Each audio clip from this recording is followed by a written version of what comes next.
A gente surge com uma premissa de que existe uma oportunidade imensa nesse negócio que tem a ver com cuidado de plantas em casa. Ter plantas em casa é um negócio que cada vez mais vem tomando um espaço que antes era 100% dominados pelo mercado pet.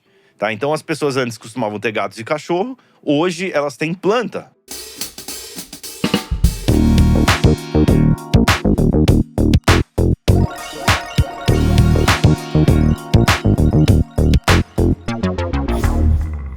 Bom, bem-vindos a mais um Diva de CNPJ. Eu sempre falo bem-vindo, bem-vinda, bem-vindos. Eu tô indo no bem-vindos, que é mais rápido. Hoje eu tenho o Rafael Pelusini. Ele tem… Acho que a gente tem uma trajetória até um pouco assemelhada, né? Você começou… A gente vai falar daqui a pouquinho. Você teve uma agência de publicidade… Sim, muita… há muitos anos, né? Quando você tinha 19. Enfim, a gente se conheceu na noite. Ele teve um dos lugares mais legais que São Paulo já teve, né? Construiu junto, foi cofundador do Grupo Xê. Mas tinha um bar secreto. A gente vai falar sobre o que a noite te ensinou também nos seus negócios. Vamos. Casado com uma grande amiga minha, Lia. Sim. Enfim, o Rafa é um cara que eu admirei durante muitos e muitos anos. Eu até estava comentando com o Rafa que ele é uma exceção à regra de termos quase sempre mulheres aqui no Divã de CNPJ. Ele é o quarto cara. É muito difícil, porque eu tava falando pra você, o empreendedorismo feito por um homem, ele tem questões que são muito da narrativa do crescimento, sabe? Maior, mais potente, mais grupo, dominação de mundo. A gente leva muita testosterona pra dentro do mundo dos negócios, a gente fica ali preocupado com crescimento. Muitas vezes a gente não se preocupa nem com por que a gente tá crescendo, que foram umas questões que a gente teve. Total. E aí, o Rafa, a gente tava falando aqui antes de começar o podcast. Eu falei, não, para aí, vamos gravar essa parte. Porque ele falou assim, não, mas você é dono de um grupo. Eu falei, mano, depois dessa pandemia, eu tô tentando segurar o que me sobrou, né? Não tem muito o que fazer, a não ser lidar com o prejuízo que a pandemia… Que graças aos orixás, eu tô com saúde, né? A gente tá com saúde, tá conseguindo trocar uma ideia aqui. Sim. Rafa é meu amigo, a gente não se via há mais de 3 anos. Eu me lembro do último almoço que a gente fez. E aí eu vim me atualizar. Quando eu fui conversar com você há 3 anos, há 5 anos mais ou menos, você tava com uma fintech. Tava começando a fintech. E agora parece que você se encontrou, né, na Yes We Grow. Mas eu não vou te apresentar, vou deixar o Rafa se apresentar aqui. E eu queria só te contar como que vai ser essa dinâmica, rapidinho. Eu tô interessado em saber como que a tua vida foi formada ali atrás, não é à toa que o nome desse programa é Divã de CNPJ, porque eu acho que as pessoas, especialmente quando você é pequeno e quando você tá nessa fase de construção de negócio, CPF e CNPJ meio que se confundem, né? Total. Você se expressa através do teu negócio. Eu sei que você teve, na saída do Grupo Xê, eu me lembro que você teve, assim… sair de um negócio é um evento traumático na vida de qualquer pessoa, saindo bem ou saindo mal. É sempre difícil. Eu não sei até que ponto você quer falar sobre isso. Mas é sempre difícil sair de negócio. Eu saí de negócio recentemente, doeu pra cacete. Então, e isso de alguma forma me persegue também. Mas o que eu tô interessado em saber como que… desde a tua infância, como que tudo foi confluindo pra um moleque de 19 anos montar uma agência de publicidade. Você deve ter tido uma infância bem particular, uma adolescência bem particular. E hoje em dia você tá no seu, imagino, 5º ou 6º negócio? Vamos falar disso né? em uma ordem cronológica. Você deve estar no seu 6º negócio, 5º negócio. Ou seja, é muito difícil você se ver como funcionário de uma empresa, né? Você não foi feito para ter… Tem determinadas pessoas que são feitas para terem sócios, chefes, ou terem emprego, ter uma vida bem controlada, previsível. E você, desde os 19, tá no rolê, né? Tá fazendo o seu próprio negócio, ganhando dinheiro, perdendo dinheiro, recomeça. Quero entender como que você chegou até a Yes We Grow, que imagino, oxalá, seja o seu último negócio, seja o seu negócio mais lucrativo e aquele onde… não sei se o último negócio, né? Porque ninguém vai fazer a mesma coisa por mais 20, 30, 40 anos. Mas que tem uma coisa muito foda, né? Porque a Yes We Grow é uma startup, mas ela fala muito sobre um futuro que é quase um pretérito do futuro. Sim. Né? Eu entrei no site, olhei, li, o Instagram é da hora. É muito interessante a maneira como vocês fazem mídias sociais, quero falar sobre isso também. Mas eu saí com essa impressão, é futuro tudo pretérito, né? É uma coisa meio… Cara, quantas horas, ou quantos dias a gente tem aqui pra falar? Foda, né? É isso que tá. Como que a gente vai resumir? A gente tava tentando marcar um almoço. Foi, que virou uma entrevista, Que virou um bate-papo, podcast. Eu falei, cara, podcast. quando que você pode almoçar? Puta, meu, não sei, tá foda a minha agenda. Eu falei, bom, então vamos fazer um podcast, que aí a gente já aproveita e compartilha o nosso almoço com mais exato. gente. Fica um almoço com milhares de pessoas. Exato. Facundo, muito obrigado pelo convite. Olá a todo mundo que tá aqui, espero que todo mundo esteja bem. Vai ser um prazer, cara, já tá sendo um prazer dividir com vocês um pouco dessa história que o Facundo começou colocando aqui. E tentando resumir, assim, eu empreendo desde os meus 13 anos, cara. É uma jornada, assim, natural mesmo. Meus avós, eles vêm da lavoura de cana, de café, eles catavam café na lavoura. E aí, na minha parte materna, meus avós fizeram um pequeno armazém em São Bernardo do Campo, da onde eu vim. E minha infância se dá ali, se dá vendendo grãos, se dá vendo meu avô fazer todo esse processo de empreendimento. E meu pai é um empreendedor também com uma empresa de 50 e tantos anos, que assim como nós, continua ali na batalha, continua fazendo isso. O que ele faz? Ele tem uma empresa que vende produtos para piscina, já há muito tempo. Então antes dos home centers era um negócio muito interessante, hoje é um pouco menos interessante, mas ele vem se reinventando, vem fazendo isso, ele mais 3 sócios já há 5 décadas e tantas. Mas assim. produto de limpeza para piscina? Produto Ele químico? revende cloro, revende filtro. Mas ele não tem piscineiro, nada disso, né? Uma rede de piscineiros. Eles têm hoje 2 empresas ali. Uma delas vende produto e a outra é uma prestadora de serviço de conservação de bombas de condomínio. Ah, que da hora. Que coisa específica, Super né, meu? específica. São essas coisas vamos dizer assim, do mundo ainda 1.0, né? Que estão aí e a gente não olha, porque pra gente são negócios meio fora dessa modernidade, mas que continuam existindo. Cara, não existe, né? Esse negócio de um mundo 1.0, 2.0, 3.0, eles coabitam o mesmo espaço, né? As mesmas dimensões. Total. Não tem… infraestrutura, eu acho que vai ser um grande assunto que a gente vai começar a tratar daqui a pouco. Porque a infraestrutura tá começando a ficar completamente obsoleta, né? Sem dúvida. Mas então, Facundo, esse histórico, assim, de empreendedorismo, eu gosto muito de falar dele porque eu vejo que tem várias pessoas que têm essa mesma característica, né? Inclusive você aí, que tá empreendendo durante muito tempo. Eu nunca quis empreender, Rafa. Mas aconteceu. Aconteceu, mas pra mim foi um acidente. Eu tô lendo um livro, eu acabei de ler, na verdade, um livro que assim, me explodiu minha cabeça, que é o 10% Humanos. Nunca ouvi falar. É de uma inglesa, uma neurocientista inglesa. E ela coloca nesse ensaio uma teoria de que só 10% do que a gente vem do genoma. O resto vem de vírus e bactérias. Incluindo nossa opção sexual, obesidade, opção política. Tudo é contaminante na visão dela. Tudo tem a ver com vírus e bactérias. Então, eu acho que no fim… coisas como o empreendedorismo acabam sendo herdadas não só pelo meio que você tá, mas eventualmente por alguma coisa que a gente ainda não identifica. Que da hora. Pensar que a nossa orientação sexual é dada por… Ela diz que autismo é transmissível. Aí é uma bomba, e eu não tô aqui afirmando, eu não quero trazer as polêmicas do livro pra cá. É a palavra dela. É a palavra da… Mas eu acho que… O Rafael é um dos caras mais inteligentes que eu conheço. Adoro… Não, mas é verdade, eu não tô puxando o saco teu, não. Eu não costumo falar isso com muita frequência. É um dos caras que eu mais respeito, assim, uma honra ouvir isso. Não, é verdade.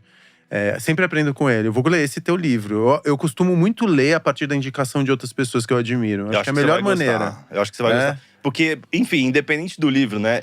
Eu acho que a gente tem que aceitar algumas coisas, sabe? Então, por exemplo, empreender é um negócio de risco. Sempre foi, eu acho que sempre será, né? Eu vejo dentro de casa, eu vejo fora de casa esse negócio e vejo em mim. Então, como você estava falando, assim, desde muito cedo eu empreendo. Eu tive que emancipar, ir ao cartório com a minha mãe, emancipar… e com meus pais, pra poder ter um CNPJ quando eu tinha 19 anos, isso em 96. Com 13 você fazia o quê? Cara, eu inventei um negócio. Lembra quando a gente fazia cheque, que você tinha que escrever atrás do cheque seu SIC, telefone, endereço? Sim, que naquela era época, mesmo? era o atual CPF. Era um carimbo, né? Não, o SIC era o seu CPF. Não, mas os caras carimbavam atrás do cheque pra você escrever, né? Você tinha que fazer todo aquele preenchimento. Telefone, RG, SIC e endereço. E aí, nessa época, tava totalmente vamos dizer assim, eu fui engolido pela computação pessoal, eu adoro esse assunto. E eu descobri que eu podia fazer etiquetas na minha casa com o nome, com os dados das pessoas. E eu vendia uma cartela de etiquetas para essas pessoas colarem atrás do cheque. Que maravilhoso! Óbvio, Resolvendo o problema, com resolvendo tecnologia. problema, exato. Aí depois eu tive uma empresa de pirataria de game pra MSX. A gente… No tape? No tape. É maravilhoso. Eu já fui teu cliente. Já. Vendia via correio. Enfim, tem várias pequenas empreitadas no meio do caminho. Até que eu fui trabalhar com o William Krumfli, que ainda hoje é um grande vendedor de ticket de show e tal. Ali a gente trabalhava na noite, e no ABC, na Twists, Ocean Drive. Essas casas que na época foram grandes movimentos, assim. Ocean Drive, eu me lembro do Ocean Drive. E aí, nesse momento, junto com outro amigo, a gente participou bastante vamos dizer assim, do início dos Mamonas Assassinas, dentro da então WCR do William. Quando eles morreram, eu resolvi sair de lá, abrir essa agência, que era uma agência de CRM, então misturava esse negócio de tecnologia com uma aptidão por, vamos dizer assim, formação de marca, que eu acho que é um negócio que desde sempre eu venho entendendo que faz parte de mim. E aí, nesse momento, nós estamos falando de 96, então, cara, pré-internet, pré-celular, pré-tudo, eu comecei a fazer CRM, ou marketing direto, como dizia na época, Kotler. Naquela época, Kotler. Sim. Essa agência durou ela durou 6 anos, 7 anos, se eu não me engano. A Young Rubicon olhou, eu tinha um amigo dentro da Young, ele tinha um BOzinho pra resolver ali, chamou a equipe toda, a gente foi pra dentro da Young, e dentro da Young eu fiquei 8 anos. Mas eles compraram a agência ou não? Não foi uma compra, foi um acquiring. Sabe o que é isso? Não tem. Você contrata os donos ali e acaba levando o bololô todo. Entendi. Então foi muito interessante, assim, pra mim foi… Com bom salário. Na época, né? O que é um bom salário pra quem tá empreendendo? 19 anos. 19 anos, qualquer R$2.000 já é bom salário. Exato. Eu já tinha… Quando eu fui pra Young, eu tinha algo como uns 25 anos. Aí eu fiquei na Young 8 anos. Que foi uma trajetória muito interessante. Eu entrei quando a Young era uma agência americana e saí já como agência sendo do Roberto Justus. Nesses 8 anos eu tive 5 presidentes e 8 empregos diferentes dentro da Young. Então, é onde eu queria passar um pouco, assim, o empreendedorismo não sai da gente. Você pode estar dentro da maior corporação que for, você vai acabar ali fazendo as coisas que você acha que fazem sentido na ponta. Aí eu saí da Young em 2008. Abri o Bar Secreto, junto com outros 3 sócios. Lá fiquei até 2016, e aí virou, né, o que era para ser um ano sabático para mim, porque eu tinha feito uma grana na Young, tava a fim de fazer outras coisas mais ligadas a impacto socioambiental. Eu saí da Young com essa visão de fazer alguma coisa ligada a isso. E aí, o Grupo Che, que começa com o Bar Secreto, ele deu muito certo, né, no início. O Bar Secreto… Foi muito foda. Foi histórico, assim. Foi marcante. Eu acho que foi o último grande clube que a gente teve em São Paulo. Eu sempre falei, olha, a gente teve, na ordem, né? Love, The Edge. Eu tô falando dos clubes aqui no centro, né? Não tô falando dos clubes, né, que estão ali na Zona Leste, que eu sei que tinha a sua cena também. Tô falando da cena central. A gente teve Love, The Edge, Vegas. Super. Lions e Secreto, que veio… O Secreto veio antes do Lions. Veio, né? Veio. Que a gente chamava de Secretão, eu lembro. Eu queria falar um pouquinho sobre o começo dessa experiência. Eu me lembro que, hoje em dia, a gente viveu numa época pré-rede social. Pré-2.0, né? Web 2.0, pré-rede social. E aí, isso fazia muito com que… Quando o Secreto abre, já existia Facebook, já existia rede social… Sim. Numa versão ainda inicial dela. Mas já não existia mais o segredo. Total. No começo das redes sociais, a grande inovação que eu acredito que trouxe foi excesso de conexão e o fim do segredo. Porque você postava onde você estava, marcava, e ali já aquele segredo que tinha uma velocidade muito baixa, porque você passava de orelha em orelha, de boca para orelha, contava para teus amigos, mas não espalha e tudo mais. O Secreto, ele entra como se fosse uma resistência a esse mundo mais romântico, né? Mundo mais romântico das boates, onde a informação ela não estava pulverizada em rede social, mas ela estava passando ainda de boca para orelha.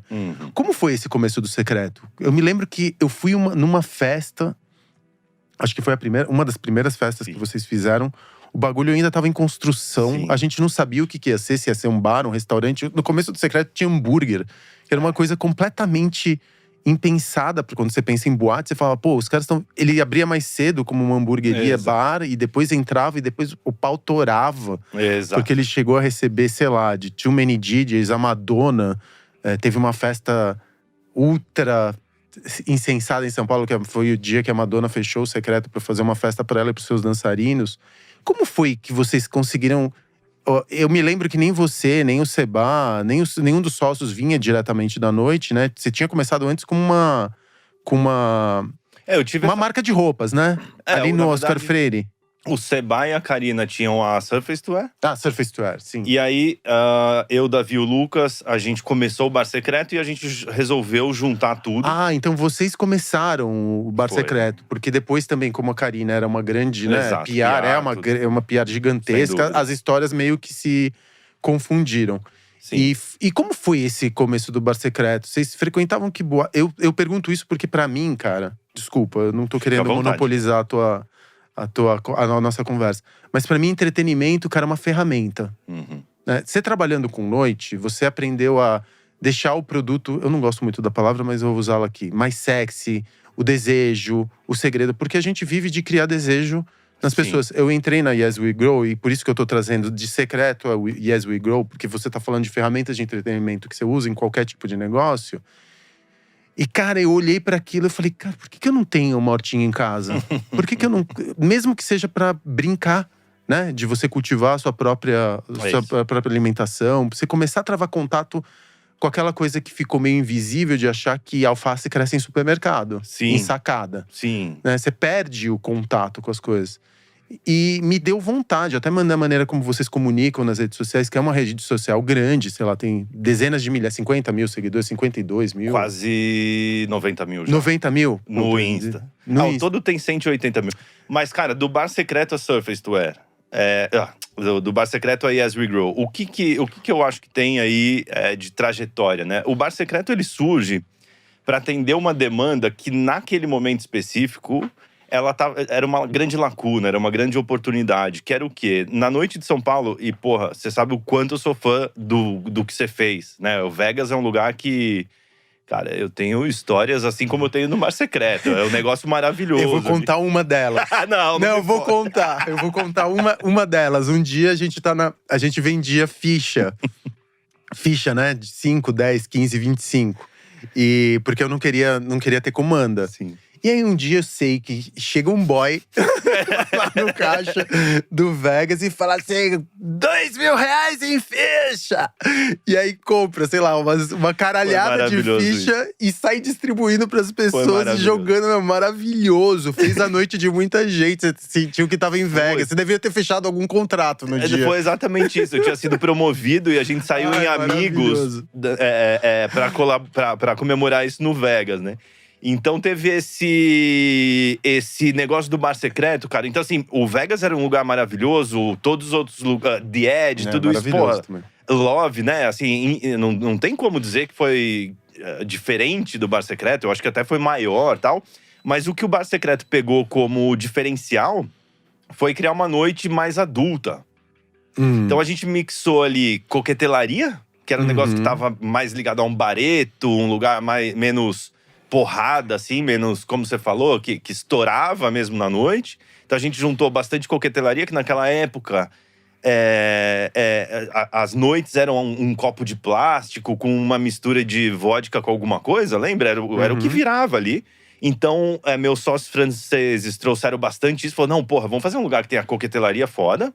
E que, principalmente na música, tem um diferencial de não ser só música eletrônica. Vamos fazer uma história um pouco diferente. Tinha banda também, né? Porra, tinha banda. A gente começou, naquela época, com um conceito de não DJs. Então, a gente convidava modelo, a gente convidava, enfim, pessoas do cinema pra tocar. Então, e além disso, a gente fez essa brincadeira de um espaço não conhecido, né? De um lugar fechado, de um lugar com lista, um clube de amigos, que era uma tendência muito forte fora também. Essa foi, acho que, a grande inovação. Você ia pro Secreto e, no melhor dos sentidos, né? Ele sempre parecia, não amador, mas ele parecia a Caseiro. sala de alguém. Exato. Né? Tinha uma coisa de ser essa é a minha casa, essa é a sala da minha casa. Era uma casinha, efetivamente. Exato. Então ele não tinha uma coisa ultra corporativa, como já tinham as boates, ser muito segurança por todos os lados, aquela coisa muito.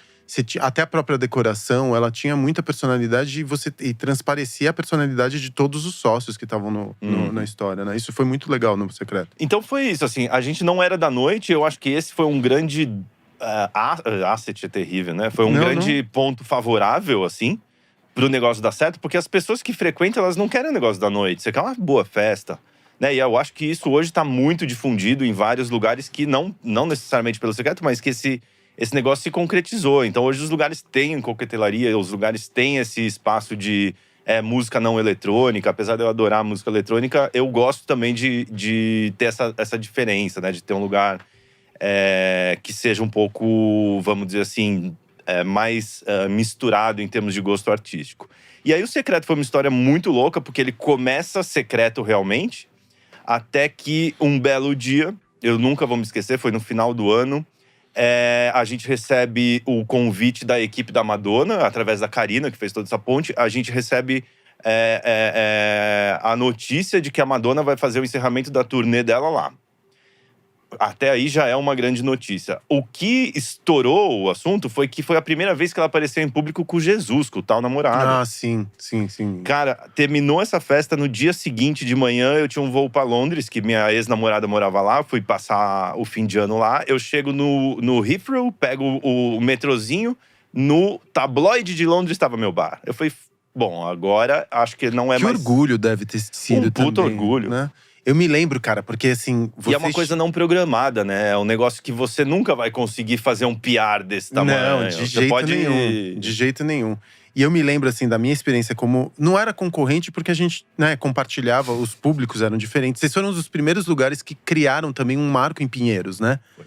Que Pinheiros hoje é o grande bairro de São Paulo para entretenimento. Sim. Acho que teve esse deslocamento do centro para Pinheiros de alguns anos para cá. E isso começa no Secreto. Verdade. Porque não era um lugar muito… Pinheiros era um bairro mais residencial, não era um lugar pro entretenimento. Sim, a gente tá… o Bar Secreto, pra quem não conhece, tava ali do lado do Lago da Batata. Era um lugar deterioradíssimo. Bem do lado do Largo da Batata, eu me lembro. Depois passou por toda essa modificação. Hoje é um lugar nobre, eu diria até. Super. Valor de metro quadrado altíssimo, erguendo prédio pra todos os lados. Isso começa com Secreto, né? Eu não sei. Mas… Começa com Secreto. Porque você tem… tem alguns urbanistas chamam de acupuntura urbana, que você coloca um lugar que reenergiza culturalmente um espaço, chama o desejo, porque a gente lida com desejo como empreendedor, né, Rafa? A gente tá sempre tentando despertar o desejo dos outros. No campo do desejo, eu me lembro que na época eu tava em decadência com os meus negócios, porque a gente sabe, né, ascensão e queda. Ascensão e queda. Quando a gente trabalha com noite, é isso, é ascensão e queda. Eu não sei se é só com noite. Com qualquer coisa. Mas os ciclos são maiores e menores, entendeu? Sim. Com noite, os ciclos são de 3, 4, 5 anos. Se você consegue ser bem controlado, são 4, 5 anos. Ou então você aceita que você não é mais hypado, por um lado, pra usar uma palavra meio boba, mas que você vai ter lucro por outro. E dane-se, eu prefiro ter lucro do que ter status social. E naquela época eu tava na consolidação financeira, mas eu já não era mais o cara legal, era o Secreto. Então eu tinha que lidar com essa coisa meio conflituosa de… Eu ia muito no Secreto, ia muito não, né? Eu fui, sei lá, eu não sou de sair à noite, mas eu fui algumas vezes no Secreto. A Karina, você, viraram meus amigos, né? Sim. Viraram pessoas próximas de mim, donos de boate também. E aí eu lidava com uma certa inveja, que ao mesmo tempo não era uma inveja, mas era uma vontade de que pessoas legais se dessem bem. Mas ao mesmo tempo eu falava, mas não sou eu. É louco. É louco, e você tem que lidar com isso, não é fácil. Então, né? mas acho que essa assim, são as evoluções, né? Eu tô aqui nos 45 para 46 anos, depois de empreender, sei lá quanto tempo, tal como eu tava contando aqui. Você começa a dissociar as coisas na medida do possível, mas você vê que, na verdade, você cria um negócio e aquilo vira muito parte da sua pessoa. Né? Então, realmente… E depois eu passei por isso, surgiram outros lugares que tomaram o espaço do Bar Secreto e por aí vai. Mas o Bar Secreto, eu acho que assim, é uma história muito interessante de obviamente, erros e acertos, né? Então, assim, ele surge, vai muito bem, chega num momento de, vamos dizer assim, de maturidade do negócio, e aí você descobre que você pode tentar reinventar de qualquer forma, principalmente na noite paulistana, que você não vai reviver o lugar. O público aqui gosta de novidade, gosta daquilo que está surgindo, então eu acho que quem está empreendendo nesse assunto tem que ter muita ciência disso. A gente sai de um negócio que era para ser uma brincadeira de um bar para um grupo de 300 funcionários. Uma loucura. Eu com acompanhei ônus e essa bônus expansão. desse assunto. Então, sei lá, 11 marcas, diversos restaurantes. E em 2015 eu resolvo sair do grupo, vendi minha parte para os meus sócios ali. Por diversos motivos, aquilo já não fazia muito parte do que eu queria fazer, era muito tempo. A gente já estava num momento ali que eu tava olhando a coisa com um viés um pouco diferente, eu resolvi sair. Foram 7 anos, né? Mais 8 anos. Meus ciclos são de 8 anos de negócio, normalmente. Jura? Ciclo de… tem essa coisa do ciclo dos 8 anos, Cara, né? na minha vida tem, assim. É tudo muito próximo dos 8 anos ali. E aí, nesse momento que eu saí, foi 2015. Meu filho tinha acabado de nascer. E eu me peguei de novo naquele lugar do tipo… Bom, e agora? Né? Vou eu pro corporativismo? Vou arrumar um emprego ou vou empreender de novo? Tá, mas antes de chegar aí, me conta uma coisa. O que você aprendeu com o Secreto? Assim, Não vamos falar de erro, porque o erro é sempre… Muitas vezes ele é adubo, né, pras histórias.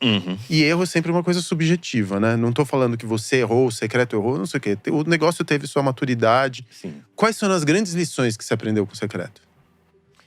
Com o Grupo Xê, né, no final das contas, com a tua trajetória dentro do Grupo Xê. Quais são as grandes lições que você tirou dali? Cara, assim, lições muito positivas. Tem espaço pra tudo. Então, assim, olhar aquilo que ainda não tá no game é uma história interessante. Então, muitas vezes, achar um filão, achar algum tipo de diferencial que parece bobo, mas não é. Como, por exemplo, fazer um lugar sem nome. Né? É um negócio, é uma jogada. É uma história que você acha ali um determinado público que te atende. Eu aprendi muito esse negócio da gestão das pessoas. Eu acho muito importante isso. Né? Eu já tinha, na Young Rubicon, eu terminei minha carreira como diretor de operações ali. Na verdade, eu terminei como diretor de planejamento, mas eu fiz a operação inteira da Young Rubicon durante 1 ou 2 anos. Então, mais 200 pessoas embaixo. O que isso me traz de aprendizado é que, assim, você aprender a lidar com as pessoas é o que vai fazer você um bom ou um mau empreendedor, sabe? Então esse foi um grande aprendizado ali, porque eu estava acostumado a lidar com pessoas, vamos dizer assim, de cargos altos, pessoas com formações acadêmicas poderosas, né, que é o pessoal de agência, e fui trabalhar com uma galera que tem uma formação diferente, a formação da cozinha, a formação do drink, salão. a formação do salão. Então, assim, o que pra mim foi um grande aprendizado foi saber lidar com esses diferentes colaboradores, que pra mim são absolutamente equivalentes, né? Apesar de ter uma grande diferença na necessidade de grana, no porquê estão ali e um monte de coisa. Pra mim, isso foi um grande aprendizado que eu trago sempre para essas novas coisas que eu tô fazendo. Mas eu acho que também tem um aprendizado ali, Facundo, de saber a hora de parar. Isso saber a hora de super sair. poderoso. Mano, você não sabe quantas vezes me perguntam qual é a hora de parar. Toda hora me perguntam isso. E obviamente que uma razão é sempre financeira, né? Sim. A gente sempre tem que levar isso em consideração, que qualquer negócio é feito para fazer lucro. E se ele tá fazendo pouco lucro frente ao nível de energia que você tá empregando nele, aí talvez… Ou você tá tendo já atrito com seus sócios, porque a visão pro negócio, ela tá começando a se bifurcar. Então, cada um quer uma coisa. São essas horas que você tem que pensar, cara, tudo tem que ter começo, meio e fim. E a gente volta ao eterno retorno, né? De quando que você… Nunca é fim de alguma coisa, é muito doido, né? Porque a gente pensa no fim, não é fim. É sempre um recomeço. Total. Você sempre vai recomeçar. E você não recomeça do mesmo lugar, do zero. Jamais, porque você já construiu um arcabouço de experiências, Super. de ferramental que você conseguiu adquirir nos negócios. É o que eu te disse. Trabalhar com boate, fazer o que a gente fez, trabalhar com entretenimento. E calma lá, o Secreto não foi um uma boate. O Grupo Xê, né, que depois que começa a gênese dele ali no Secreto, ou talvez na Surface to Air, junto com o Secreto, ali a gênese dele, foi um dos maiores grupos de alimentos e bebidas que a gente teve em São Paulo. Verdade. Vocês chegaram a ter uma operação gigantesca, com 300 pessoas, pegaram aquele prédio no Oscar Freire, fizeram… Abriram hamburgueria, fizeram… Muita coisa. Muita coisa. Fizeram até coisas para terceiros, festas, produção. É onde eu ia chegar, que é um outro aprendizado que eu tenho, assim. E, putz, eu não quero ser aqui muito conservador, porque não é meu papel e nem minha identidade, sabe? Mas eu acho que a gente tem que tomar um cuidado enorme no crescimento. Sim, eu concordo plenamente contigo. Que é um assunto que a gente discutiu muito internamente. E foi o que me fez sair, no fim. Porque quando você quer crescer demais, muito rápido, de certa forma, usando artificialidades financeiras ou artificialidades de ego, ou alguma coisa que você ali não tem total certeza do que você está fazendo, ou melhor dizendo, não tem o controle do que você está fazendo, pode dar muito ruim. Eu quebrei por crescer. Eu quebrei as vezes que eu cresci na vida, as vezes que eu quebrei na vida, foi por crescimento ou desmedido, por ego, meu próprio ego, ou foi porque, eu cresci e não sabia por que eu tava crescendo. É eu que te disse, que é essa coisa do empreendedorismo macho. Do caçador. De vamos crescer, vamos ser o maior grupo econômico, vamos fazer isso, vamos fazer aquilo. Tá, mas por quê? Por dinheiro… Você sabe que eu não acho que isso é do homem só? Eu acho que as mulheres também têm que se atentar a isso. A minha esposa é empreendedora, como você bem sabe. Sim. Ela tem um caminho muito parecido. E ela é bem, vamos dizer assim, ambiciosa no bom sentido de querer crescer e faz coisas enormes. Só que ela tem um pé no chão muito grande. Então, eu não acho que é necessariamente o gênero. Tenho dúvida, tá? Eu acho que pelo contrário, assim, a gente… Mas eu acho que são as narrativas, Rafa. Sim. A mulher, por exemplo, é que a gente tá num campo de privilégio, né? Somos homem, branco, cis, hétero. Então a gente tem energia pra querer crescer infinitamente. Porque a gente não tem muito atrito, muita barreira além de nós mesmos, né? Já que somos homens que estudamos. Agora, uma mulher não, normalmente ela tem menos energia, porque a sociedade… faz com que ela tenha que carregar os filhos nas costas, ou que as tarefas domésticas não sejam bem distribuídas. Ela tem mais atrito, e ela tem mais… Eu tô falando, assim, da minha experiência de conversar com empreendedores. É óbvio que não é lugar de fala meu aqui ficar falando sobre empreendedorismo feminino, mas pelas conversas que eu tive com as empreendedoras, tem essa coisa, ela não tá… nós aqui, a gente sabe que se a gente perder tudo, a gente recomeça relativamente fácil. Porque o nosso ônus de perder tudo é aquela coisa que a gente consegue construir minha reputação, que é um outro assunto. Mas a gente tem menos atrito pro recomeço. Uma mulher com 2 filhos, sem um parceiro, ou se o parceiro abandonou as crianças, o que é também muito comum aqui no Brasil, ela recomeça com muito mais dificuldade. A gente tem energia extra. A gente acumulou dinheiro, porque a gente foi educado financeiramente a… Enfim, saber administrar nossos investimentos e tudo mais. Muitas vezes uma mulher não. Uma mulher tá empreendendo por razão basicamente política. Ela precisa se livrar de uma relação tóxica. Ela não consegue emprego depois de que engravidou. Ela foi demitida e aí precisa… Sabe? É um empreendedorismo mais miudinho, assim, mais tangível. Não é tão startupeiro como a nossa cabeça. Eu tô me colocando nesse meio, tá? Desculpa. Em relação a isso, assim, eu acho que tem casos e casos. Eu vejo as mulheres cada vez com mais força, sem dúvida nenhuma ter o peso, né? Existe esse peso e é maior que o nosso. Mas eu vejo mulheres fazendo melhor que a gente. Então, é por isso que eu tenho entrevisto muitas delas. Exato. Então, eu concordo com muito do que você falou, mas eu vejo que esse é mais um… Vamos dizer assim, cara, sem dúvida nenhuma, até pra não trazer uma polêmica boba aqui. Pode trazer. Sem dúvida, as mulheres têm mais dificuldade em fazer isso pelo peso social. Né? Agora, eu acho que a capacidade delas está cada vez mais provada. Não tenho nenhuma dúvida. E, na minha opinião, elas vão dominar cada vez mais o assunto. Mas voltando a esse assunto do crescimento, Facundo, que eu queria colocar, porque eu acho que é uma história que tem que ser debatida, assim. A gente é pressionado por crescer. Seja como um empreendedor individual, seja como uma sociedade comum. E em startup, esse é um negócio assustador. A pressão que existe para você fazer um crescimento acelerado.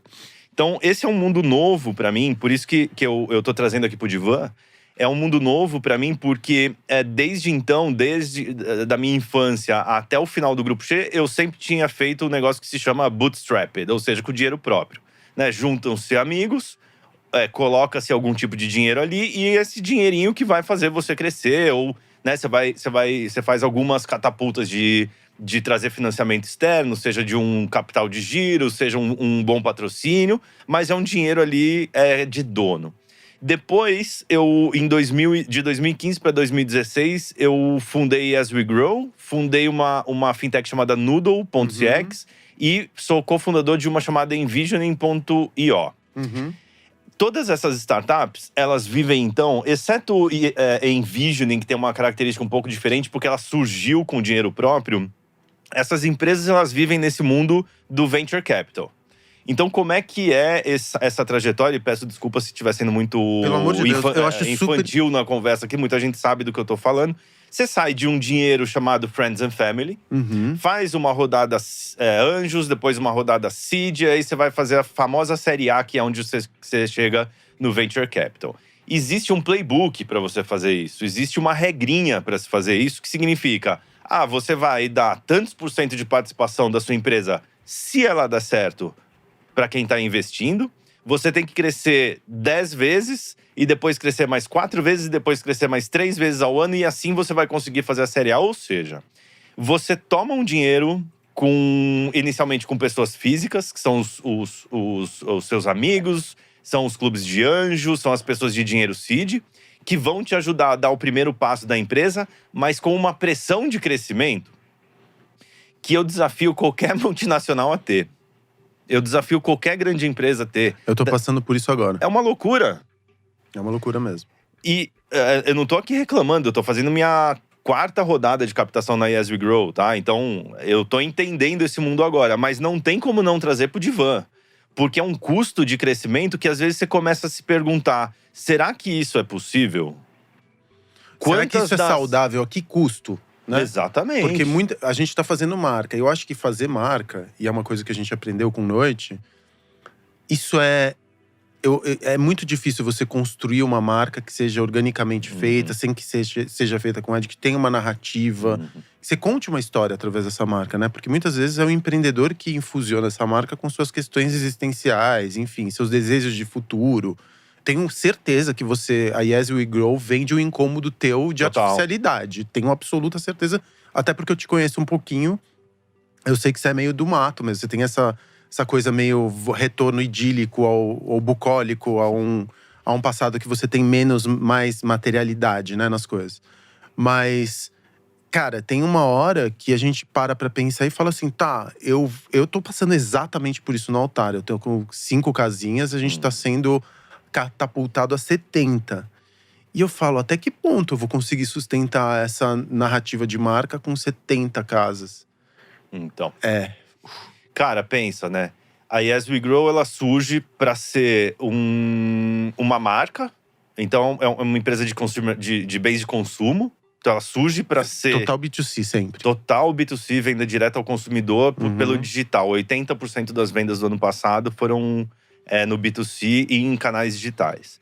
Então, a gente surge com uma premissa de que existe uma oportunidade imensa nesse negócio que tem a ver com cuidado de plantas em casa. Ter plantas em casa é um negócio que cada vez mais vem tomando um espaço que antes era 100% dominados pelo mercado pet. Tá? Então as pessoas antes costumavam ter gatos e cachorro, hoje elas têm planta. É muito legal, né? Porque tem muito meme que fala, meu. O assunto… A planta é o novo pet. Pet planta é um conceito que tá crescendo no mundo inteiro explosivamente. E aí a gente sempre pergunta isso pra quem tá olhando pra As We Grow, né? Me fala uma marca de ração de cachorro. Porra, sei falar 10. Me fala uma marca de garden. Não tem. Não tem. E não tem no mundo. Então, é uma super oportunidade, alguém vai fazer. É um mercado cada vez mais crescente, já é um mercado muito grande, que beira aí globalmente 30 bilhões de dólares ano. Não tem uma marca no mundo. Essa maneira como você tá vendendo é muito foda. Você viu por que eu vim aqui? Puta merda, muito foda, porque é verdade. Não tem. Você começa de um meme, e ó, pra quem tá ouvindo, olha a história. Você começa num meme. Meme fala sobre cultura. Por que meme é tão poderoso? Porque ele trafega rápido na cultura. Se o meme é a planta é o novo pet, ele fala, bom, o meme… E quando você tá captando dinheiro pro futuro, quando você tá vendendo uma empresa, né, fazendo uma série, você não fala sobre presente, você fala sobre uma promessa no futuro. Sim, certo? total. Você vai falar sobre futuro. Olha, eu vou crescer muito porque a cultura tá aqui na frente, eu tô começando aqui atrás e você vai crescer junto comigo. Aí você fala, você usa um meme, que é o pet, a planta, o novo pet, pra falar, não tem marca hoje que encampe essa nova narrativa. Exato. Eu sou essa marca e você vai participar junto comigo. Exato. Olha que da hora. Porra. Então, o que pega, né, assim, primeiro, eu sou muito, muito feliz de estar fazendo o Yes We Grow, tenho uma confiança muito grande de que é um caminho muito poderoso. Eu comecei a desenhar essa marca em 2016, dentro do ULab, que é um programa do MIT maravilhoso, ele chama ULab Transforming Business, Society and Self. Então, a tentativa de você achar um negócio que consiga participar da interseção desses três objetivos. Né? Você transformar a sociedade com um negócio que pague tuas contas, mas que seja algo de legado, algo que você tenha vontade ou desejo de fazer. E aí, quando dentro do MIT eu achei essa indústria, que eu olhei para esse treco, eu falei, porra, tudo que eu vender vai ser bom para quem compra, para cidades e para o planeta. Estamos falando de planta. É muito raro já achar uma indústria assim, né? Que você tem benefício em todas as pontas. Ah, Rafa, mas você acha que você vai urbanizar? Você acha que você vai zerar carbono? Não. Eu tô trazendo uma consciência ecológica muito grande e tô fazendo as pessoas se reconectarem com a natureza em espaço urbano. Eu acho que tem sim um ganho enorme aí, mesmo que eu não acho que eu vou resolver todos os problemas do aquecimento global. Não sou maluco de achar isso. Mas, sem dúvida, é um negócio positivo. E de impacto positivo, né? Eu costumo dizer, meu filho, Túlio, ele não deixa tomate no prato. Porque ele viu o que é. Em casa a gente tem um tomateiro. Ele sabe o que é fazer um tomate, o tempo que aquilo leva, o trabalho que aquilo dá. Essa é uma das coisas mais importantes da Yes We Go, sabia? Sem dúvida. Eu tô acompanhando. Vocês têm um hardware, né? Que é uma… Tem. Eu até tentei comprar e tá fora de catálogo, mas vai entrar de volta ou não? Vai voltar. Tá bom. Mas eu encorajo todo mundo a entrar na Yes We Grow, porque é um marketplace, pelo que eu entendi, né? Não, é tudo marca própria. Tudo marca própria? Tudo 90% que vocês estão… é desenvolvimento nosso. Mas tem, por exemplo, vocês não fazem a tesoura de poda. Exceto o acessório. Mas a terra é nossa, o bokashi, que é o adubo, é nosso. Aí assim, Facundo, o que… Desculpa. Não. O que eu tava querendo dizer é que, primeiro, eu tô vendo essas plataformas de hardware que usam espectro de LED para crescimento, né? Irrigação automática. Isso. Cara, eu tô vendo isso desde 2013 no Kickstarter. Pequenas startups fazendo isso para um produto, né? Para criar essa horta indoor. E que às vezes não é horta, é erva, né? Porque você tem vários tamanhos e tudo mais. Aí a primeira coisa que eu olhei e falei, caralho, vocês estão fazendo hardware. E hardware é difícil pra cacete, né? Sim, vocês estão mas fazendo não é tudo na rocket China? science. Não, essa é totalmente made in Brazil. Tudo brasileiro.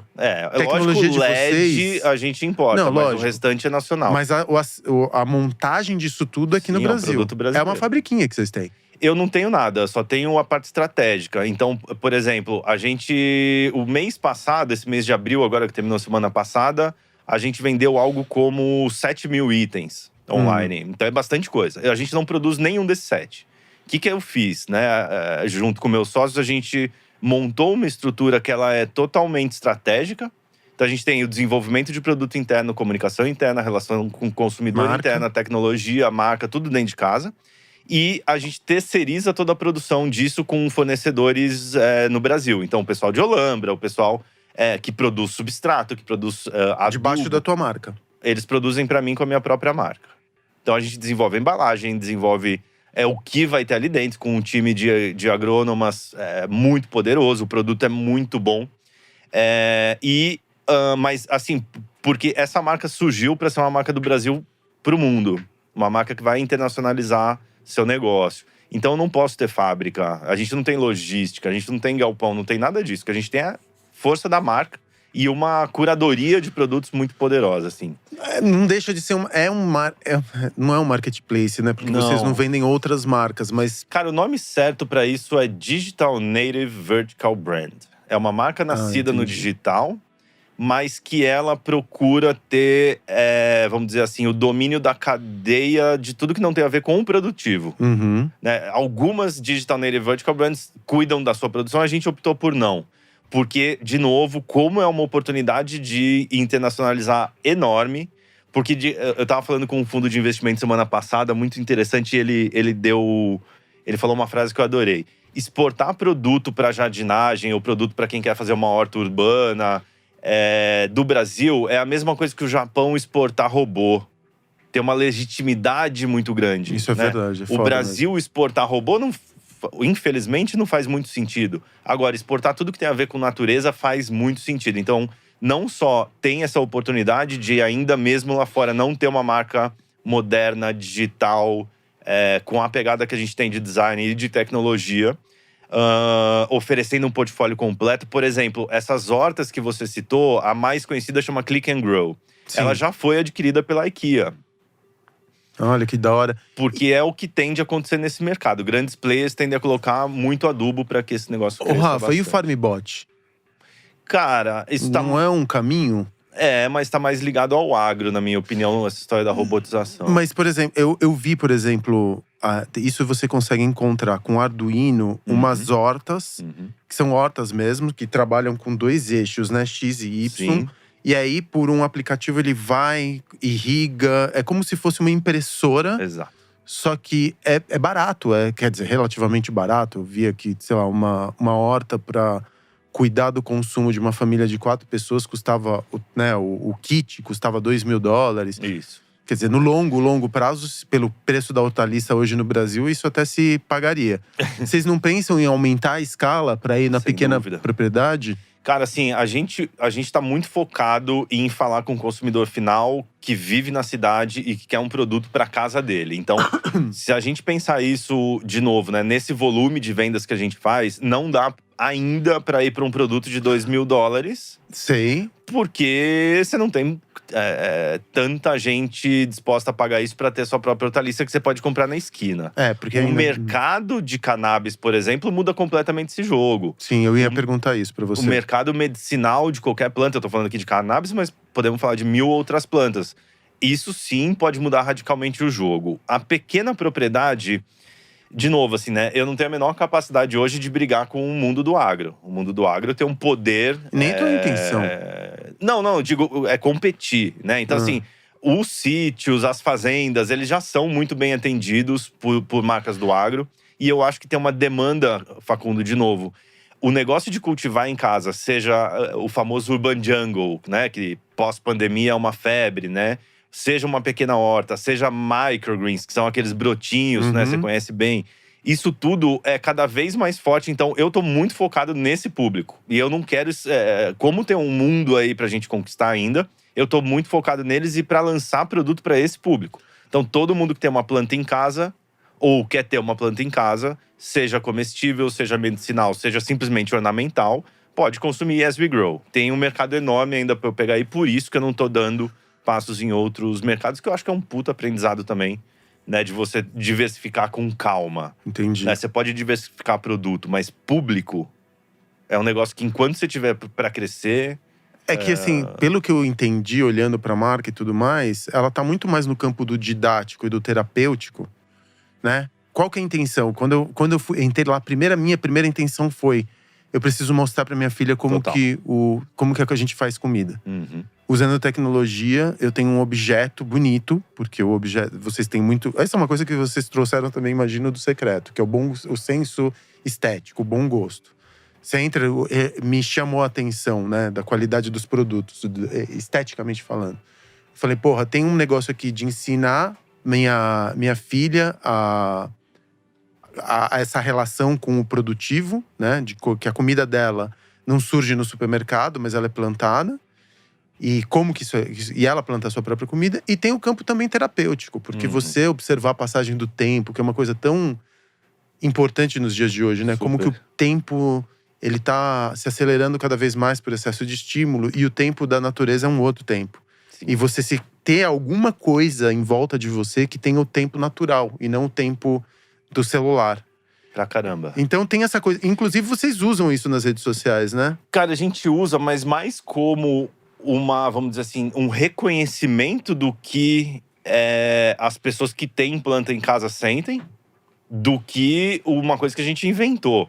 Né? Então, assim, o que fica muito claro, e eu tô falando de uma tendência aí dos últimos 15 anos, é que as pessoas estão trazendo plantas para dentro de casa exatamente para se reconectar com essa relação com o tempo e com a natureza. A natureza, ela traz esse benefício, né? Você vê ali uma planta crescendo, seja gente adulto, seja uma pessoa na primeira infância, porra, muda radicalmente o seu dia. Não é uma piada, não é um caô. É um negócio muito sério. E a hora que isso vira seu alimento, muda ainda mais isso, porque não só você tá comendo um produto sem agrotóxico, você que fez, né? Tem uma história toda tua ali. Como, porra, você tem um orgulho enorme desse negócio. E assim, a história da terapia, sem dúvida alguma, é um ato terapêutico. Cultivar em casa ou observar uma planta é um ato terapêutico. Mas tem muita gente que usa Yes We Grow para alimentação. Essa hortinha que você estava falando, a gente chama ela de horta inteligente.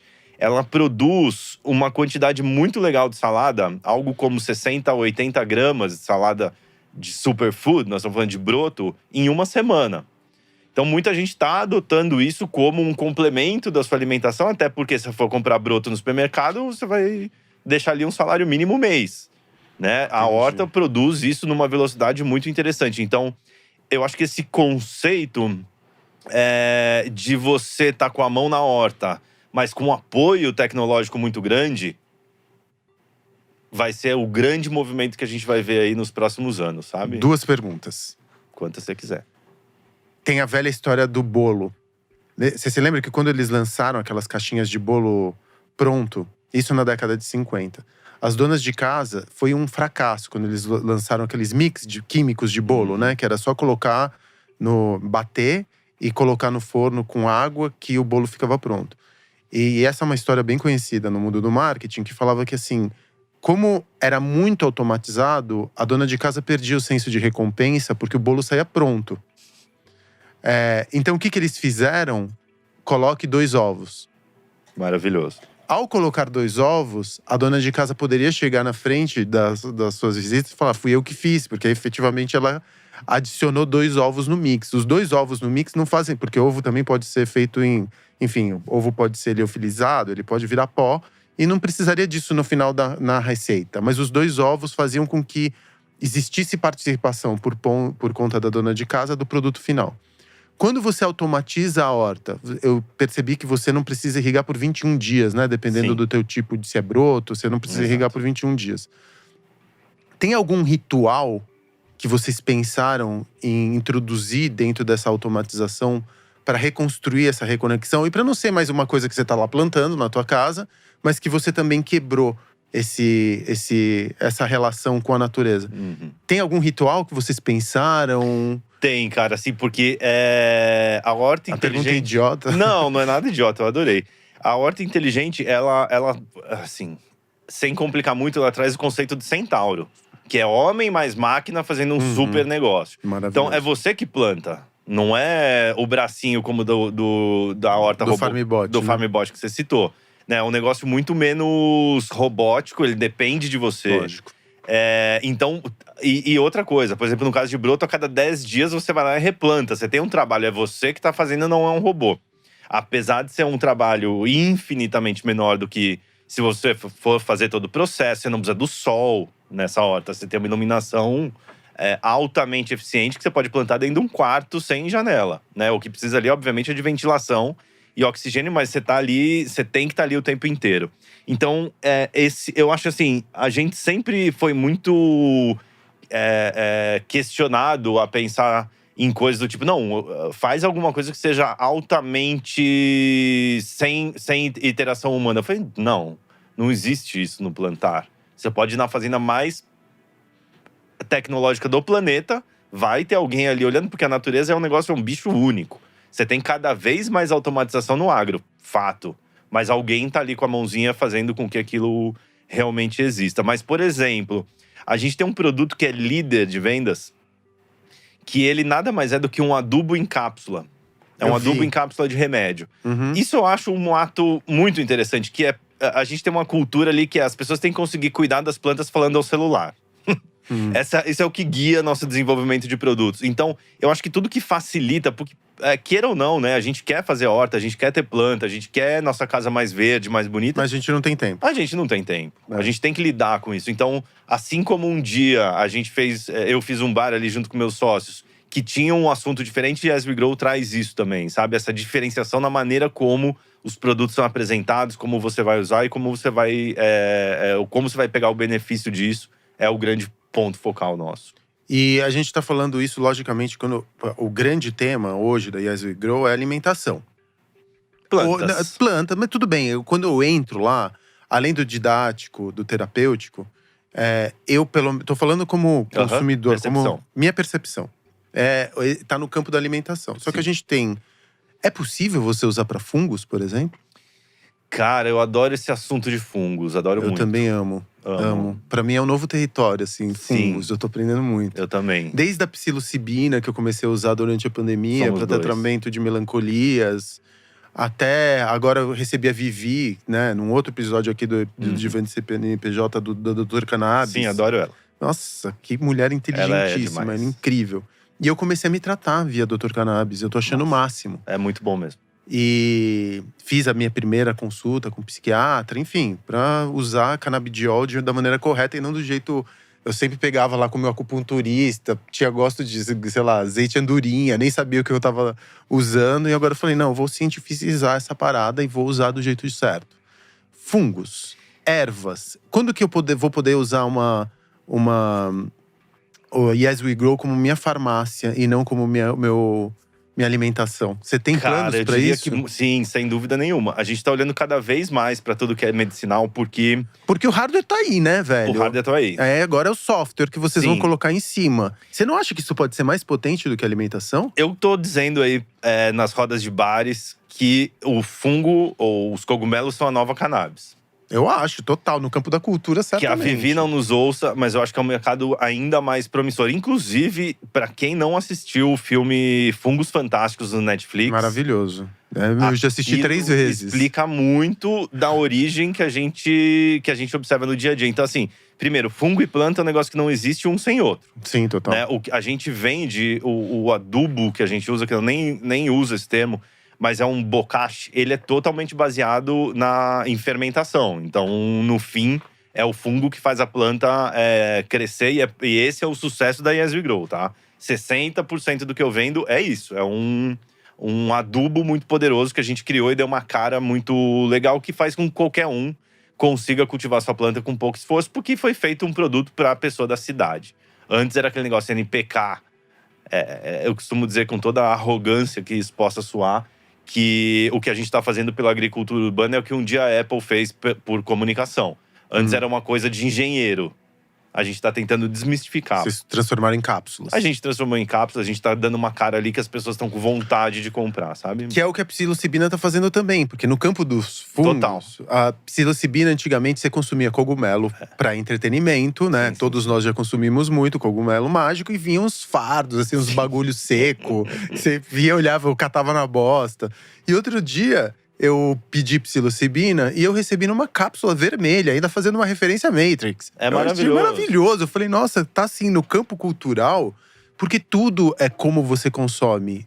Quando você transforma adubo em cápsula, você tá fazendo no campo narrativo aqui em cima um novo… Você tá emparedando isso com uma nova narrativa. Você tá falando, olha, isso daqui não é merda, isso aqui é engenheirado perfeito, isso aqui tá muito próximo de um remédio. Porque tem uma composição refinada do ponto de vista racional, cientificista, para que isso faça suas plantas crescerem, ou suas ervas, ou enfim. Exatamente. A gente tava falando do fungo, eu não quero te deslocar. Não, super dá. Assim, de novo, cara, a gente tá muito focado ainda em entrar nesse grande mercado que é o mercado da jardinagem, é o mercado das plantas urbanas. O fungo ainda ou os cogumelos ainda são um assunto um pouquinho à frente, mas está muito no nosso radar. A gente vem falando com outras startups que têm esse modelo já em atuação de cultivo de cogumelo em casa.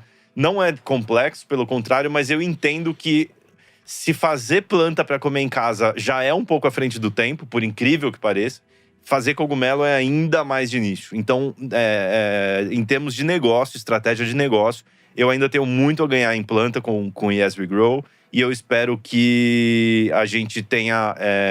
espero não, eu acredito que essa é uma marca que vai, nos próximos anos, conseguir falar de cogumelo e conseguir falar de outros produtos que são absolutamente possíveis da gente produzir em casa para melhorar nosso dia a dia, né? Me desculpa pela ignorância, Imagina. Rafa, eu insisti no assunto. Mas não seria só um plugin? Cara, mais ou menos, porque imagina que eu sou, dentre outras coisas, regulado pelo Ministério da Agricultura, Pecuária e Abastecimento. Nós estamos falando do mundo agro, nós estamos falando… Cogumelo tem uma sensibilidade muito grande. Que ele não tá regulamentado, por um outro lado, né? Você só pode vender como colecionável. Não é proibido, mas você não pode vender para consumo. Essa farra não vai é uma acabar loucura. já. Cara, eu torço muito, assim como você, que regulamente de uma maneira correta, Não, né? mas vão regulamentar da maneira errada, você pode ter certeza. No começo Esperamos vão… que não. Não, mas vão, porque já… como tá entrando muito no campo da cultura, e a Sim. gente tem um governo conservador Sim. para esse tipo de pauta…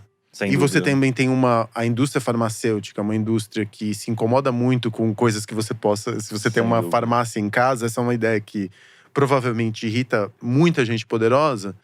Essa é uma coisa que eu acho que não vai acontecer tão logo. Eu acho assim, é bem difícil de tentar regulamentar cogumelo, porque ele é muito abundante, muito fácil, pequeno. É diferente de cannabis, né? Que é uma planta enorme. Cogumelo você faz uma gaveta, se quiser, né? Exatamente. É realmente muito simples. Mas, sem dúvida nenhuma, é um negócio que eu olho cada vez mais pessoalmente no negócio também. Rafa, Saiu na Economist eu de novembro, se eu não me engano, do ano passado. Capa da Economist falando sobre psilocibina, né? Então… eu acho que é um assunto que tá na cultura, assim. Eu vejo meus amigos, os amigos que são mais progressistas, as pessoas que são mais interessadas em tecnologia, porque também é um assunto que é muito cruzado por tecnologia, né? Por incrível que pareça, a gente fala de fungo e ele tá no mesmo campo cultural que a tecnologia, assim. É uma coisa…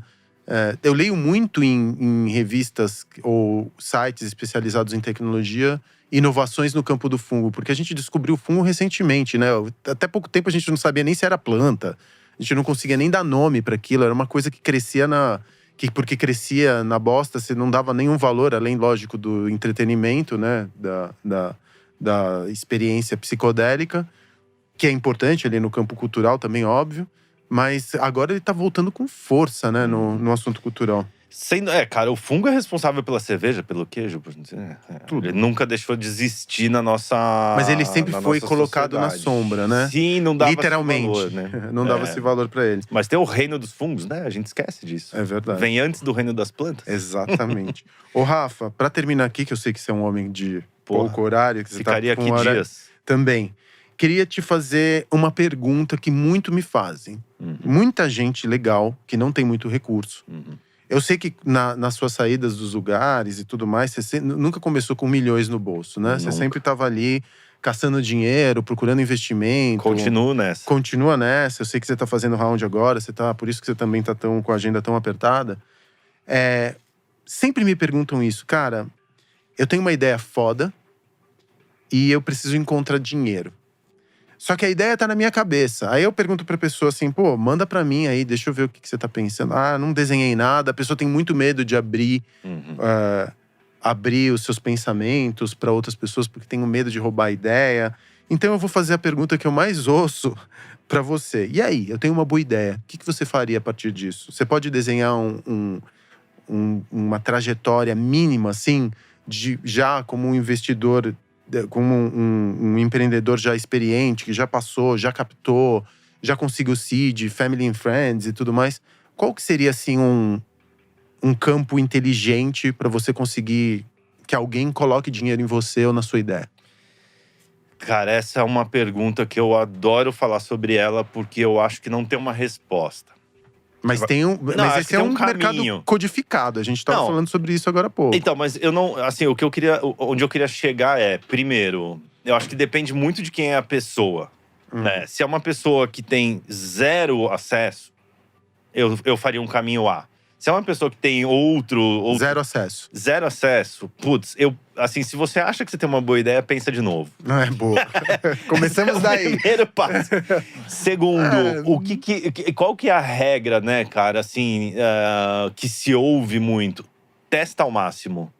Começa com 10% dessa ideia, se for possível. É o grande lance do MVP, né? O menor negócio possível. Assim, testa ela buscando trazer primeiro a audiência para depois colocar essa ideia no ar. Esse é um assunto muito… sem dúvida nenhuma, é a regra de ouro. Né? Quando você pensa os grandes negócios, o que eles… e principalmente os techs, o que eles conseguiram fazer? Eles conseguiram fazer com um protótipo, eles conseguiram fazer com um exemplo da grande ideia. Esse exemplo, por exemplo, eu tive em Noodle. Né, que é uma startup que surge para financiar o mundo dos artistas. Um banco para o mundo dos artistas. Eu me lembro. Há 5 anos, nós estamos fazendo uma fração dela, que é crédito para artista. Então, esse é um exemplo, né? Que começa a ficar importante agora, né? Porque você começa a perceber que artistas são grandes negócios. Aí você começa a fazer crédito futuro de qualquer obra que o cara for fazer como garantidor, né, do empréstimo. Mas assim, para não desvirtuar da pergunta, Facundo, ou da resposta no meu caso,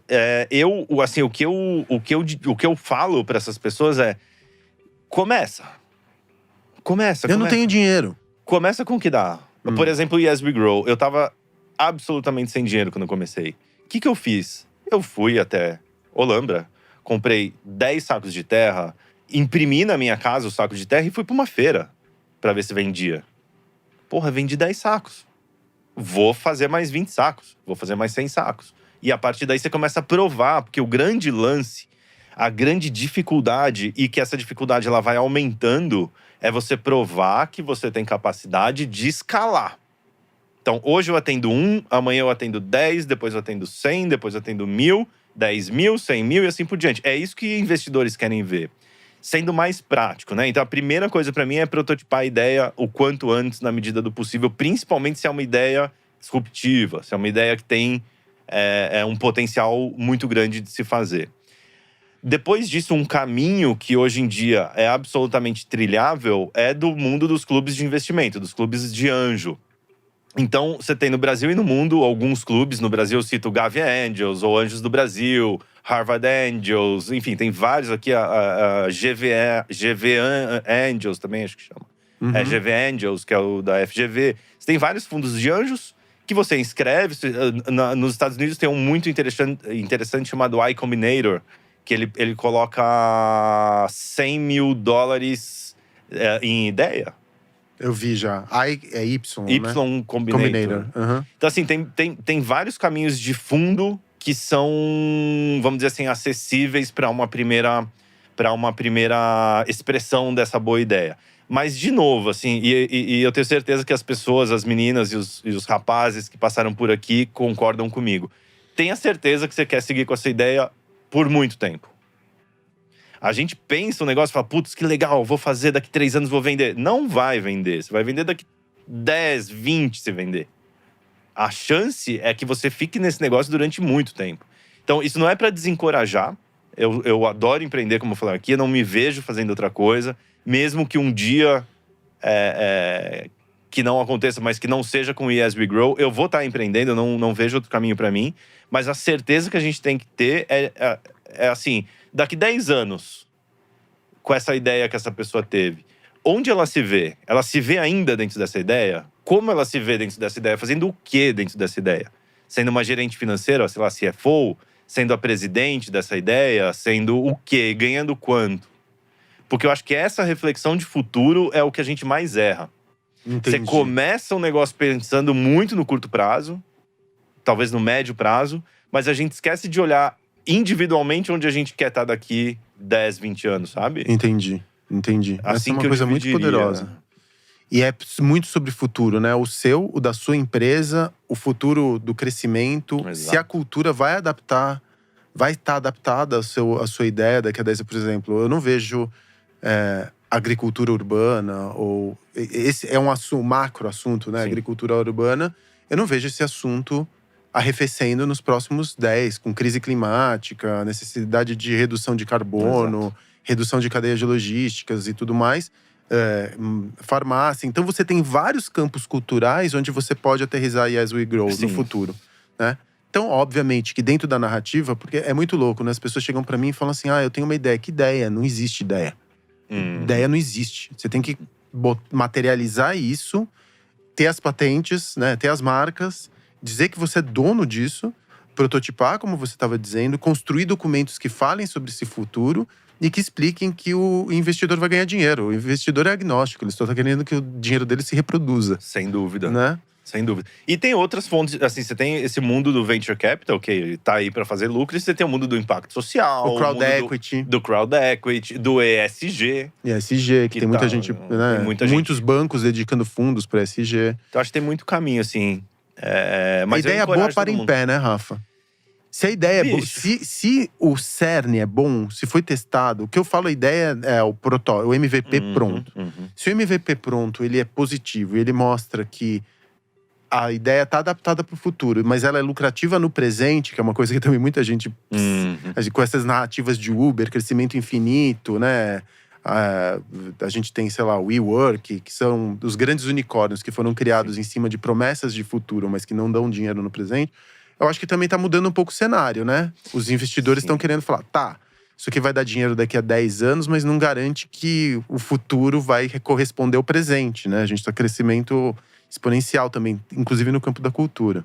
Desculpa te interromper. Não, é super isso. Eu acho assim, é entender que essa ideia pode ficar…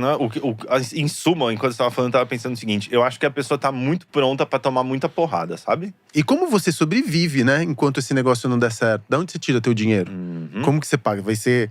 Às vezes você tá com um negocinho pequenininho, mas porra, eu não tenho Prolabore, cacete. Porque a empresa não consegue pagar um Prolabore. O Altar, por exemplo, eu nunca vi um centavo. Porque tudo volta para dentro da empresa. Então. Não tenho Prolabore. Se eu dependesse só do Altar, eu já tava ferrado, já tinha parado já. São essas escolhas que são as mais difíceis, né?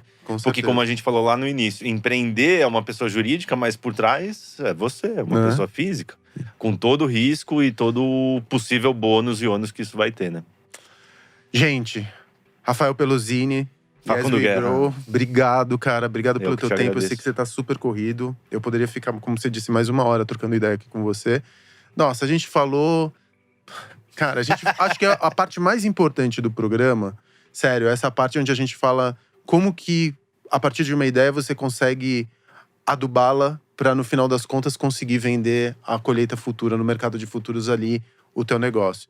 E a gente falou sobre entretenimento, sobre a experiência do Rafa na Noite Paulistana, de como que ele conseguiu emprestar isso para fazer marca na Yes We Grow. A gente falou sobre fungos, a gente falou sobre como que no começo ali, dentro de uma agência de publicidade, ele conseguiu conhecer, angariar experiência para trabalhar com gente, porque no final é isso que o empreendedor faz, né? Ele tem que criar cultura e lidar com pessoas, no final das contas. Então foi uma aula magma aqui pra gente. Eu adorei, Facundo. Obrigado, Quero voltar pra parte 2, contar o que deu tudo isso. Eu quero saber depois. Eu sempre falo magma, mas é magna. Eu acabo sempre fazendo essa bosta aqui. Não, a gente não é… Pelo menos me autocorrigir, exatamente. Muito obrigado pelo teu tempo, Rafa. Eu que agradeço. Uma honra. Como eu disse, eu repito aqui, um dos cérebros mais interessantes que eu conheço. Eu quero continuar acompanhando essa história. Facundo, você sabe que é uma história recíproca de admiração. Vambora. E todo mundo que a gente puder colaborar, eu tô sempre à disposição. Putz, me chamem. Pra qualquer conselho, qualquer coisa, eu tô sempre… Yes We Grow e Rafa Pelosini no Instagram, né? Isso. É isso. E, obviamente, assim… Quem estiver empreendendo e precisar de qualquer tipo de conselho, de qualquer coisa que eu Fala possa… isso não, mano, que esse programa tá com muita gente. Tô à disposição, aqui, o que eu mais gosto de fazer. Vai rodar, então tá, Vambora. Procure um Rafa. Procure um Rafa, porque eu procuro ele quando eu preciso empreender, tá? Então eu não tenho mentor, mas quando eu tô com alguma dúvida, eu sempre cutuco o Rafa, conto uma ideia que eu tive. Falo, mano, Rafa, você acha que esse lugar aqui é importante você ter uma pessoa que você admira pra servir como um espelho, né? Ou pra servir como, você tá fazendo besteira. Eu me lembro que eu já te usei algumas vezes pra Diria testar. que é fundamental. É fundamental. A gente dividir com pessoas que a gente acredita. Exatamente. Facundo, muito obrigado e muito obrigado a todo mundo que tava ouvindo. Valeu, gente. Até um próximo Diva de CNPJ.